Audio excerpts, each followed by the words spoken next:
जी हाँ स्टूडेंट्स, कवि देव का परिचय और पाठ का परिचय पूर्व के वीडियो में अपन ने पढ़ लिया था। अब देखिए पहला पद जिसमें कवि देव ने कृष्ण की सुंदरता का वर्णन किया है। तो इस पद को देखिए, पायनी नुपुर मंजू बजे, कटी किंकनी में धुन की मधुराई, सांवरे अंग लसे पट पीत, हिये हुल से बनमाल सुहाई, माथे किरीट बड़े दृग चंचल, मंद हंसी मुख चंद झुनाई, जय जग मंदिर दीपक सुंदर, श्री ब्रज दूल्हा देव सहाय। एक एक शब्दों के अर्थ देखिए। पायनी यानी पाँव में, नुपुर कहते हैं पाजेब घुंघरू, मंजू यानी सुंदर, बजे यानी बजती, कटी कहते हैं कमर को, और किंकणी कमर के ऊपर बांधने का एक आभूषण होता है, गहना। धुनी धुन, मधुराई का मतलब होता है मधुरता।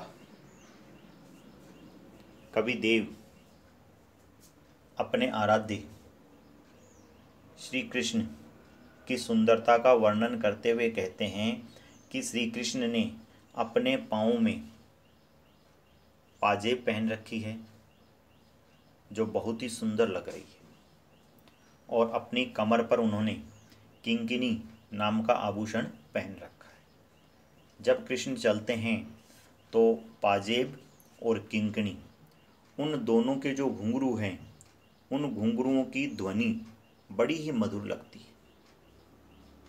सांवरे अंग, कृष्ण का सांवला रंग है।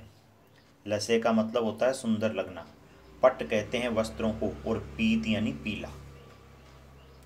कृष्ण ने अपने सांवले शरीर पर पीले रंग के वस्त्र धारण कर रखे, या अपन कह सकते हैं कि कृष्ण ने सांवले अंग पर पीतांबर धारण कर रखा है, पीले वस्त्र।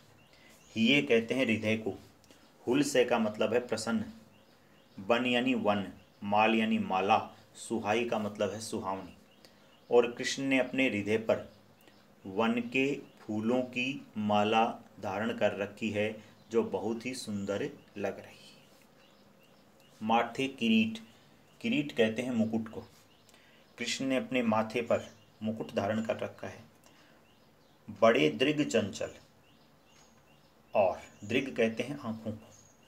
कृष्ण के नेत्र बड़े बड़े और चंचल है। मंद हंसी, मंद मंद मुस्कुरा रहे हैं। मुख चंद जुनाई, मुख यानी मुख, चंद यानी चंद्रमा, और जुनाई कहते हैं चांदनी को। जुनाई कहते हैं चांदनी को।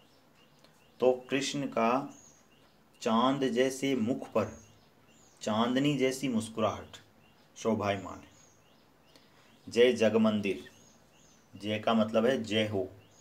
जग मंदिर, ये संसार एक मंदिर है, और कृष्ण है उस मंदिर का दीपक। सारा संसार तो एक मंदिर है, और कृष्ण है उस मंदिर में जलने वाला एक दीपक। जिस प्रकार दीपक के जलाने से चारों ओर प्रकाश फैल जाता है, उसी प्रकार तीनों लोकों के स्वामी श्री कृष्ण से पूरी दुनिया में, तीनों लोकों में प्रकाश फैला हुआ है। श्री ब्रज दूल्हे देव सहाय, यहाँ पर श्री कृष्ण को कवि देव ने ब्रज का दूल्हा कहा है। ब्रज का दूल्हा। देव सहाय, देव कवि देव का नाम है, और सहाय का मतलब है सहायता करने वाला। तो स्टूडेंट्स एक बार इसको फिर से देखिए। कवि देव अपने आराध्य श्री कृष्ण की सुंदरता का वर्णन करते हुए कहते हैं कि कृष्ण ने पाँव में पाजेब पहन रखी है और कमर पर किंकिनी आभूषण धारण कर रखा है। जब वो चलते हैं तो इन दोनों की जो मधुर ध्वनि होती है, पाजेब की और किंकिनी की, वो सबको बहुत अच्छी लगती है, सबके मन को मोह लेती है। कृष्ण ने अपने सांवले शरीर पर पीले रंग के वस्त्र पहन रखे हैं, और उन्होंने अपने हृदय पर वन के फूलों की माला धारण कर रखी है जो बहुत ही सुंदर लग रही है। कृष्ण ने अपने मस्तक पर मोर मुकुट धारण कर रखा है। उनकी आँखें बड़ी बड़ी और चंचल हैं, मंद मंद मुस्कुरा रहे हैं और ये मुस्कुराहट उनके चांद जैसे मुख पर चांदनी की भांति लग रही है। कवि कहता है कि श्री कृष्ण जो है वो जग मंदिर के दीपक हैं। ये संसार एक मंदिर है और कृष्ण उस मंदिर में जलने वाले एक दीपक के समान हैं।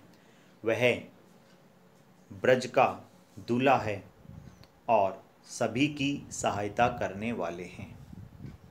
सहाय का मतलब है सहायता करने वाले। कवि देव कहते हैं कि कृष्ण सभी की सहायता करने वाले हैं। ये आपका पहला पद पूरा हो गया है। एक तो इसमें से बड़ा प्रश्न बनता है कि कवि देव ने श्री कृष्ण की सुंदरता का जो वर्णन किया है उसे अपने शब्दों में लिखो, तब आपको पूरा लिखना है। एक मिडिल क्वेश्चन बन गया, जय जगमंदिर दीपक सुंदर में कवि ने जग मंदिर का दीपक किसे और क्यों कहा है? तो कवि ने जग मंदिर का दीपक श्री कृष्ण को कहा है, क्योंकि जिस प्रकार मंदिर में दीपक जलाने से चारों ओर प्रकाश फैल जाता है, उसी प्रकार पूरी दुनिया में कृष्ण की दया का प्रकाश फैला हुआ है। अगले वीडियो में दूसरा पद इसका पढ़ेंगे। धन्यवाद।